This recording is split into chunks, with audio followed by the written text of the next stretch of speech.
नमस्कार दोस्तों, मेरा नाम दीपक कुमार सिंह है और मेरा चयन इस बार 67वीं बीपीएससी में ऑडियो के पद पर हुआ है। मेरी जो रैंक है वो 309 है। इस चैनल को मैं पिछले 4 साल से रन कर रहा हूँ, मैं और मेरा दोस्त। इसके साथ इस चैनल से और भी लोग जुड़े हुए हैं जो लगातार पीटी में से इंटरव्यू दे रहे हैं। और इस वीडियो में आपको बीपीएससी के रिगार्डिंग जो कुछ भी डाउट है, जो मैंने कैसे तैयारी की थी और कहाँ-कहाँ मुझे असफलता मिली, कैस मेरी रणनीति क्या थी, इन सारी बातों पर चर्चा करूँगा मैं। मैंने एक तरह से क्वेश्चन तैयार कर लिया है, जो-जो क्वेश्चन आप पूछते हैं या डाउट में हमेशा रहता है स्टूडेंट्स का, उस सारी चीज़ों को मैं इसमें क्लियर करूँगा, ठीक है? इसके अलावा और भी कुछ क्वेश्चन होगा तो आप कमेंट में बता सकते हैं, ठीक है फ्रेंड? तो चलिए स्टार्ट करते हैं। तो सबसे पहला जो सवाल है कि मैंने प्रिपरेशन कैसे स्टार्ट की थी? तो फ्रेंड्स अभी मैं दिल्ली में हूँ और तैयारी मैंने शुरुआत की थी यूपीएससी की। शुरुआत में मैंने 1-2 अटेम्प्ट दिया था अच्छे से, लेकिन उसमें मेरा चयन नहीं हो पा रहा था प्री में। इसके साथ-साथ तो मैं बिहार की ओर मूव किया और मैं बिहार पीसीएस भी देना शुरू किया। मैंने 63वीं दफ़ा दे रहा हूँ। 63 में मेरा प्री नहीं हुआ था और 64th में मेरा प्रीलिम्स हुआ था। पर उसमें प्रीलिम्स हुआ था, मेंस भी हुआ था, इंटरव्यू तक मैं गया था। कुछ मार्क्स से मेरा रह गया था, ठीक है? इसके बाद 65th में प्री नहीं हुआ, 66 में मैंने प्री दिया था, प्री हुआ था मेरा, मेंस दिया था लेकिन मेरा मेंस नहीं हो पाया था और 67 में मेरा अंतिम रूप से चयन हुआ है। जहाँ तक ऑप्शनल की बात है तो पहले मेरा ज्योग्राफी ऑप्शनल था, फिर बाद में मैंने इसे चेंज किया और अभी मेरा जो ऑप्शनल हिंदी लिटरेचर है। अ, मैंने यूपीएससी का मेंस भी दिया है इस बार 2023 वाला। इसलिए मैंने हिंदी से दिया हुआ है, ठीक है? तो सबसे पहला जो सवाल होगा कि यूपीएससी और बीपीएससी की तैयारी साथ-साथ कैसे करें, ठीक है? तो फ्रेंड्स पहले समय तक जैसे कि 66-7 तक देखा जाए तो पीटी का जो नेचर था बीपीएससी का, वो फैक्चुअल था। यूपीएससी से बिल्कुल अलग था, लेकिन अब जैसा देखा जा रहा है 68 और 69 में क्वेश्चन आप लोगों ने देखा होगा कि ये बिल्कुल यूपीएससी पैटर्न को फॉलो कर रहा है, स्पेशली 69th वाला में। तो आपको अब पीटी के लिए तो स्पेशल अलग करने की ज़रूरत नहीं है। अगर आप यूपीएससी की प्रिपरेशन कर रहे हैं पीटी की, तो साथ-साथ हो जाएगा वो। बस थोड़ा-सा लास्ट टाइम में आप बिहार का बजट सर्वे देख लीजिए अच्छे से और बिहार स्पेशल कुछ क्वेश्चन देख लीजिए, कुछ प्रैक्टिस कर लीजिए, तो करंट वाला सेक्शन को देख लीजिए, तो लगभग हो जाएगा आपका पीटी। अब ज़्यादा दिक्कत नहीं आने वाली है। हाँ, पहले प्रॉब्लम थी। पहले जैसे मैं तैयारी करता था तो यूपीएससी का अलग रणनीति होता था तैयारी करने का, इसके बाद बीपीएससी का अलग रणनीति होता था। बीपीएससी के लिए मुझे क्या करना होता था कि फैक्चुअल ज़्यादा क्वेश्चन रटने होते थे। घटना चक्र हो गया, लूसेंट हो गया, वो मुझे सेक्शन वाइज़, टॉपिक वाइज़ रटने होते थे। करंट के लिए भी वन लाइनर क्वेश्चन जो भी मैगज़ीन होता है, जैसे कि एडिटोरिया हो गया या ई दृष्टि हो गया, वो सारे मैगज़ीन मुझे रटने होते थे। लेकिन अब जैसा देख रहा हूँ क्वेश्चन आ रहा है, तो करंट का क्वेश्चन भी बिल्कुल वो चेंज कर दिया है। अब वो कह सकते हैं कि मिनी यूपीएससी जैसा क्वेश्चन आने लगा है। तो अब तो अगर आप दोनों साथ-साथ तैयारी कर रहे हैं तो कोई इश्यू नहीं है। दोनों साथ-साथ तैयारी हो जाएगी आराम से। मैं पीटी की बात कर रहा हूँ। और इसके साथ-साथ जो स्पेशली बच्चे जो बीपीएससी की तैयारी कर रहे हैं, जो पटना से स्पेशली बीपीएससी की कर रहे हैं, यूपीएससी की नहीं कर रहे हैं, तो उनके लिए उनका फैक्चुअल तो स्ट्रॉन्ग होगा ही, बस उन्हें थोड़ा-सा अपना रणनीति चेंज करने की आवश्यकता है। जो बेसिक बुक है एनसीईआरटी हो गया, इसके बाद स्पेक्ट्रम लक्ष्यकांत, उसको एक बार अच्छे से करने की आवश्यकता है। इसके साथ-साथ पहले आप बीपीएससी के लिए बीपीएससी का क्वेश्चन बैंक करते थे और घटना चक्र पढ़ते थे। अब थोड़ा-सा आपको यूपीएससी का प्रीवियस ईयर पेपर देखना पड़ेगा। क्वेश्चन एलिमिनेट करने का तरीका आपको आना पड़ेगा, क्योंकि 2017-18 में जो यूपीएससी के क्वेश्चन थे एलिमिनेट करने वाले, ठीक बीपीएससी उसी तरह से क्वेश्चन अब आ रहा है पीटी में, आप लोगों ने देखा होगा। तो थोड़ा-सा रणनीति चेंज करने की हो सकता है। अब आते हैं मेंस पे, बीपीएससी का मेंस पे आते हैं। तो फ्रेंड्स बीपीएससी का मेंस तो अब पूरी तरह से चेंज हो चुका है। पहले की रणनीति अलग थी। पहले क्या था कि आपको टोटल 8 क्वेश्चन लिखने होते थे जीएस वाले सेक्शन में और ऑप्शनल वाले में 6 क्वेश्चन लिखने होते थे। जो 25 वाला था, 25 वाला मिला दीजिएगा तो 12 क्वेश्चन होता था उसमें, ठीक है? लेकिन ऐसे देखा जाए तो आपको क्वेश्चन कम लिखना होता है, 8 क्वेश्चन लिखना होता है। तो ऐसे में क्या होता था कि पेपर 1, पेपर 2 के लिए अगर आप पेपर 1 में अगर आप कल्चर वाले सेक्शन से, हिस्ट्री वाले सेक्शन से 12-13 क्वेश्चन, 15 क्वेश्चन निकाल लिए हैं, तो वही क्वेश्चन रिपीट होते थे। तो पीवाईक्यू से अगर आप 50-60 क्वेश्चन निकाल लिए हैं, प्रत्येक जी पेपर की बात कर रहा हूँ मैं, तो ऑलमोस्ट क्वेश्चन आ जाता था वहाँ से। लेकिन 68 से पैटर्न पूरा चेंज हो गया है। अब पहले जैसी बात नहीं है। अब आपको लगभग 14-17 क्वेश्चन लिखने होते हैं मेंस में। ऑप्शनल में भी सेम वही चीज़ हो गया। ऑप्शन तो खैर अब खत्म ही हो गया है, ठीक है? ऑप्शन का तो अब टेंशन ही नहीं है, 67 में ही खत्म हो गया था। लेकिन जीएस की जहाँ तक बात है तो अब वो यूपीएससी का पैटर्न फॉलो कर रहा है। 7 नंबर वाले क्वेश्चन होते हैं और 38 नंबर वाले क्वेश्चन होते हैं। तो आपको दोनों को रणनीति के तहत तैयारी करनी होगी, क्योंकि जो क्वेश्चन 7 नंबर वाला है उसका नेचर 38 नंबर वाला जैसा ही होता है। अब ऐसा नहीं कि 7 नंबर वाला क्वेश्चन है तो वो कभी 38 नंबर नहीं पूछ सकता वो। तो आपको देखना होगा कि 38 नंबर क्वेश्चन में जो आप डिस्क्रिप्शन से लिखते हैं, बहुत लंबा लिखते हैं पैरा में, वही क्वेश्चन अगर 7 नंबर में पूछा जाएगा तो आपको पॉइंट फॉर्म में लिखना होगा। पॉइंट फॉर्म में लिख के आपको सारा डायमेंशन कवर करना होगा, सारे फैक्ट डालने होंगे उसमें। जैसे कि मैं बता रहा हूँ, जैसे कि इस बार ही जो मैंने 67वीं दिया था, तो इसमें जो आपने पेपर वन में देखा होगा कि आर्ट एंड कल्चर वाले क्वेश्चन में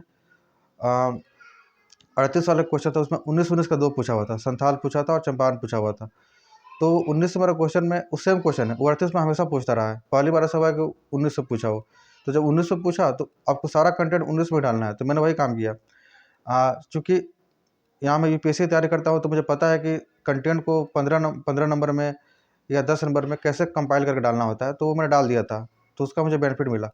बहुत सारे बच्चों को इसमें दिक्कत हुआ टाइम मैनेजमेंट में, क्योंकि वो 19 नंबर वाले क्वेश्चन में भी उतना ही टाइम दे दिया जितना 38 नंबर वाला देते हैं। इसका इम्पैक्ट पड़ा उनके करंट वाले सेक्शन में। करंट वाला सेक्शन में उनका अच्छा से नहीं हो पाया। मतलब होता है कि 1 घंटा में करंट, 1 घंटा में स्टेट्स, 1 घंटा में स्टैटिक लिखना होता है। तो हुआ क्या कि वो स्टैटिक पोर्शन और ये आर्ट एंड कल्चर वाला सेक्शन दोनों मिला के वो लगभग 2.5 घंटे का समय ले लिए और आधे घंटे में पूरा करंट निपटा दिए। तो फिर वहाँ पर उनको नुकसान हो गया। तो ये मैंने शुरू से माइंडसेट किया था कि मुझे 1-1 घंटा तीनों में देना है। अब जैसे देना है, वो टाइम मेरे लिए मेरा अच्छा रहा इस बार। ये हुआ। और अब तो और ज़्यादा इम्पोर्टेंट होगा टाइम मैनेजमेंट का। अब जो क्वेश्चन जैसे आ रहे हैं कि अब ऐसा नहीं है कि 50-60 क्वेश्चन निकाल लिए, वही जाके लिख के आ गए, रट गए तो हो जाएगा, ऐसा नहीं है।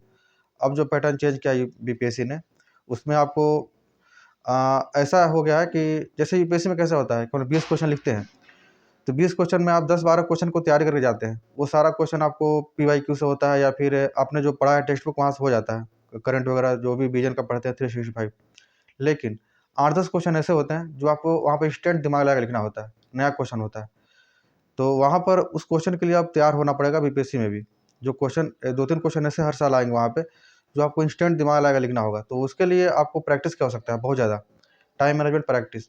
तो अभी का जो डिमांड है बीपीएससी का, अब आगे के जो लोग तैयारी करने वाले हैं 69th का जो मेंस देने वाले हैं, जिनका अभी स्कोर आ रहा है अच्छा, या आगे भी 70वीं की जो तैयारी करेंगे, वो इसी रणनीति पे काम करें कि मेंस की तैयारी में वो प्रैक्टिस अधिक से अधिक करें। जो सिलेबस है उसको कवर कर ले। पीवाईक्यू बीपीएससी का पुराना भी लगा सकते हैं, क्योंकि वो क्वेश्चन रिपीट होगा ही होगा, आगे भी होगा वो। लेकिन इसके साथ-साथ वो प्रैक्टिस पर अधिक से जोड़ दें, टेस्ट सीरीज पे जोड़ दें और जितना ज़्यादा हो सके एनसीईआरटी में प्रैक्टिस करें, और क्वेश्चन जो नहीं भी आ रहा है, उसको कैसे टैकल करना है, वो सीख लें। तो इस हिसाब से हो जाएगा। ये मेंस का हो गया। इसके बाद इंटरव्यू की ज़्यादा बात है, तो इंटरव्यू के लिए जितना ज़्यादा मॉक दीजिए आप, जितना ज़्यादा बोलने का प्रैक्टिस कीजिए, उस पे डिपेंड करता है।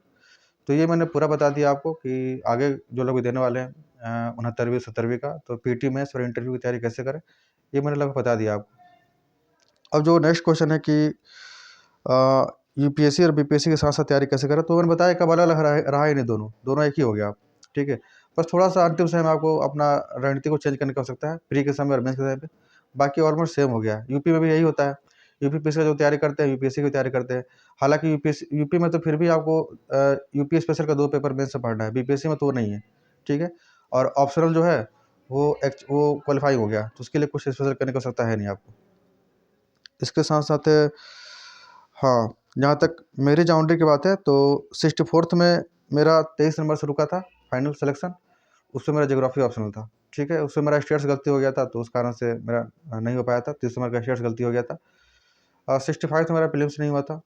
66 में मेरा हुआ था प्रीलिम्स, लेकिन जीएस 2 में नंबर कम रह गए थे और ज्योग्राफी ऑप्शनल नंबर कम रह गए थे, इस कारण से मेरा इंटरव्यू कोई उसमें नहीं आया हुआ था। और 67 में मैंने अपना हिंदी साहित्य लिया और इस बार मेरा अंतिम रूप से चयन हुआ, ठीक है। अब जहाँ तक बात है कि मैंने हिंदी साहित्य क्यों लिया 67 में, एक कमेंट आया था पिछले वीडियो में कि आपने सर कैसे आपको पता चला, इस बार अच्छी मार्किंग हुई है हिंदी लिटरेचर और सोशियोलॉजी में। तो कमेंट में आया था कि आपको कैसे पता चला सर कि आपने हिंदी में अच्छी मार्किंग होने वाली है। तो देखिए, ये कोई मुझे कुछ नहीं पता था इस बारे में। मुझे यूपीएससी की तैयारी करनी थी और यूपीएससी के लिए मुझे ज्योग्राफी ऑप्शनल से हटाकर हिंदी लिटरेचर लेना था, क्योंकि हिंदी मीडियम में थोड़ा सही है हिंदी लिटरेचर, इसलिए। तो मैंने उस दृष्टिकोण से लिया था। तो मैंने पिछले बार ही अपना ऑप्शनल चेंज किया था यूपीएससी के लिए, तो मैंने पीसीएस के लिए भी अपना हिंदी लिटरेचर रखा और इस दृष्टिकोण से मैंने हिंदी दिया, तो मार्किंग सही रही इस बार। तो इस बार मेरा हुआ। मैंने अपना मार्क्स डाल दिया है। पेपर 1 में मेरे 168 है, पेपर 2 में 143 और ऑप्शनल में मेरे 189 है हिंदी में, ठीक है। हाँ, सॉरी। इसके साथ साथ मेलित अभी तुम्हारा चयन हुआ है आरडीओ के पद पे, और आगे मुझे यूपीएससी की भी तैयारी करनी है। इस बार मैंने मेंस दिया हुआ है 2023 वाला यूपीएससी का, और इसका मेंस की तैयारी मैंने दृष्टि मेंटरशिप प्रोग्राम से किया था। वहाँ पर जो कुछ भी था, वहाँ का टेस्ट सीरीज वगैरह सारा वहीं से मैंने दिया है, और उसका भी रिजल्ट आने वाला है नवंबर में। तो आप लोग अगर यूपीएससी की तैयारी कर रहे हैं तो यूपीएससी की तैयारी करने के क्रम में आपको बस ये ध्यान रखना होगा कि अब जो एलिमिनेशन प्रोसेस वो हट गया है, तो आपको तैयारी पूरी नॉलेज बेस पे करनी होगी। एलिमिनेशन प्रोसेस काम करेगा यहाँ पर भी, लेकिन उस तरह से नहीं करेगा जैसे पहले करता था। और जो अभी मेन चुनौती है यूपीएससी, वो सीसेट की प्रॉब्लम है। सीसेट को आप लोग अच्छे से कवर कर लीजिए। सीसेट अगर अच्छे से कीजिएगा तभी संभावना है, क्योंकि अब कट ऑफ ऑलमोस्ट 90-95 के बीच में जा रहा है। इस बार तो और कम गया था सीसेट की वजह से। इस बार मुझे लगता है कि 80 के अराउंड गया है कट ऑफ यूपीएससी में। लेकिन अगली बार होता है कि 90 के लिए तैयार रहिए आप लोग, और सीसेट को अच्छे से कवर कर लीजिए। जिनका भी मैथ कमजोर है वो अभी से लगे यूपीएससी के प्री के लिए। बाकी मेंस के लिए आप मेंस के लिए अगर आप हिंदी मीडियम से हैं तो यहाँ पर आप अच्छे से तैयारी कर सकते हैं, ठीक है, मेंटरशिप प्रोग्राम में कोई दिक्कत नहीं है। इसके साथ साथ दृष्टि आईएएस अस्मिता प्रोग्राम चलाती है हिंदी मीडियम के लिए, वो भी अच्छा है। मैंने उसमें 2 बार इंटरव्यू दिया है, तो इसके रिगार्डिंग भी अगर आपको कुछ जानकारी चाहिए तो मैं बता दूंगा। मेरा पहला वीडियो पड़ा हुआ है इस पर, मैंने अपना मार्क्स भी शेयर किया है अस्मिता का। और इसके अलावा और भी जानकारी चाहिए इसके बारे में तो मैं आपको बता दूंगा अगले नेक्स्ट वीडियो में। वैसे मैं बता दूं कि इसमें पीटी मैथ्स इंटरव्यू तीनों होता है इस एग्ज़ाम के लिए। अगर आप करते हैं तैयारी और निकालते हैं तो 2 साल के लिए आपको यहाँ पर फ्री में सारा चीज़ अवेलेबल होता है, ठीक है। हाँ, इसके बाद एक सवाल ये होता है कि कोचिंग कितना सही है इस फील्ड में। तो देखिए, अगर आपके अंदर सेल्फ अनुशासन है, अगर आप आत्म-अनुशासन से भरे हैं तो आप खुद से पढ़ाई कर सकते हैं। इसके अलावा यूट्यूब से सारा सोर्स आपको अवेलेबल है, कर सकते हैं। लेकिन अगर आपके अंदर आत्म-अनुशासन नहीं है, तो आप कोचिंग जॉइन कर सकते हैं, क्योंकि वहाँ पर एक होता है कि हाँ, मुझे इतना टाइम पे जाना है, आना है, और एक टाइम वाइज़ सिलेबस कंप्लीट होता है, तो एक वो फ़ायदा होता है। लेकिन मेरा मानना है कि अब जैसा क्वेश्चन आ रहा है और आपको आपके अंदर थोड़ा-सा भी अनुशासन है, तो आप खुद से भी कर सकते हैं, ठीक है। हाँ, कोचिंग का रोल आप मैं इस बार मानता हूँ कि टेस्ट सीरीज़ के लिए बहुत अच्छा है। टेस्ट सीरीज़ आप कहीं भी जॉइन कर लीजिए, या तो आप अगर आप ऑनलाइन जॉइन कर रहे हैं तो ऑनलाइन कर लीजिए, नहीं तो ऑफलाइन जॉइन कर लीजिए। ऑफलाइन ज़्यादा बेहतर होगा मेंस के लिए, ठीक है। प्रीलिम्स के लिए कर सकते हैं ऑनलाइन, लेकिन मेंस के लिए कोशिश कीजिएगा कि ऑफलाइन टेस्ट सीरीज़ जॉइन करके दें, जहाँ पर कम से कम 50-60 बच्चे हो, ताकि आपको अपना वीकनेस और स्ट्रेंथ पता चल पाए, ठीक है। जहाँ बच्चे ज़्यादा होते हैं वहाँ पर एटलीस्ट रैंक वगैरह निकलता है तो पता चलता है कि मेरी क्या स्थिति है, और अपने में सुधार करने की ज़्यादा गुंजाइश होती है। कॉम्पिटिटिव माहौल होता है, तो इस चीज़ को लेके मैं बोलूँगा, प्रेफ़र करूँगा कि टेस्ट सीरीज़ जो जॉइन करें, पीटी और मेंस दोनों के लिए, ठीक है। और इंटरव्यू के लिए तो फिर मॉक आपको देना ही है। इसके साथ-साथ ये मेरा अपना यूट्यूब चैनल है, मैंने पहले ही बताया आपको, इसको मैं पिछले 4 साल से रन कर रहा हूँ।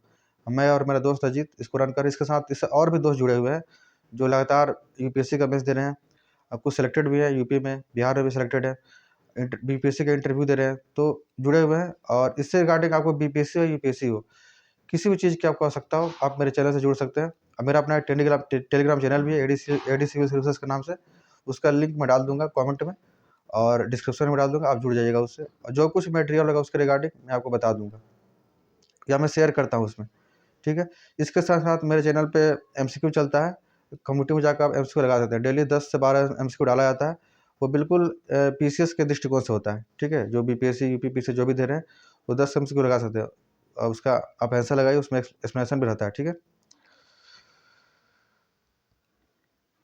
हाँ, अब एक जो और जो सवाल होता है स्टूडेंट का, वो हर कोई फेस करता है इसे, अप्स एंड डाउन।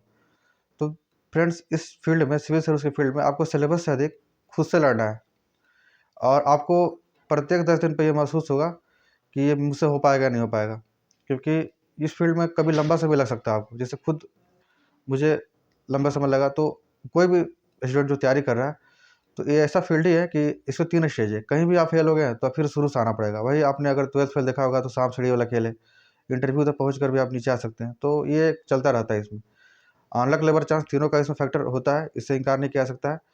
लेकिन मेरा मानना है कि आपके अंदर पैशंस है, और आपके अंदर खुद पे विश्वास है, तो आप इस एग्ज़ाम को आसानी से क्रैक कर लीजिएगा, ठीक है। और सबसे ज़्यादा ज़रूरी होता है उस आत्म-अनुशासन और खुद पे विश्वास। भले आप पे कोई विश्वास करे या ना करे, आपको अपने ऊपर विश्वास होना चाहिए कि हाँ, मैं कर लूँगा। सेल्फ मोटिवेट आपके अंदर होना चाहिए, सेल्फ मोटिवेशन बहुत ज़रूरी है इस एग्ज़ाम के लिए। और आपको तैयारी के दौरान ऐसा लगेगा कि क्या मैं गलत फील्ड में आ गया हूँ? क्या मैंने सही डिसीज़न लिया कि नहीं लिया इस तैयारी की शुरुआत करने की? वो हमेशा आपके माइंड में आएगा, मेरे मन में आता था। जब भी मैं सफल होता था या सफल नहीं भी होता था, तैयारी के दौरान बीच में आता था कि यार, लगता है मुझसे नहीं हो पाएगा। लेकिन वो लाज़मी है, वो आपके साथ नहीं होता है। जितने भी सिलेक्टेड लोग हैं, उन सबसे पूछिएगा बात आप, तो वो भी यही बात बोलेंगे। मुझे लगता था कि सिलेक्टेड लोग बोलते हैं तो वैसे ही बोलते हैं, लेकिन नहीं। जब मेरा चयन हुआ, तो मुझे भी यही लगता है कि नहीं, ये प्रॉब्लम सबके साथ है, ठीक है? और इस चीज़ को फेस करते हुए आपको आगे बढ़ना है। इस सिलेबस से अधिक लड़ाई आपकी खुद की है ये, ठीक है? खुद अपने से भी है। तो ये एक प्रॉब्लम हमेशा रहता है, तो उसके लेके आपको डरने की आवश्यकता नहीं है।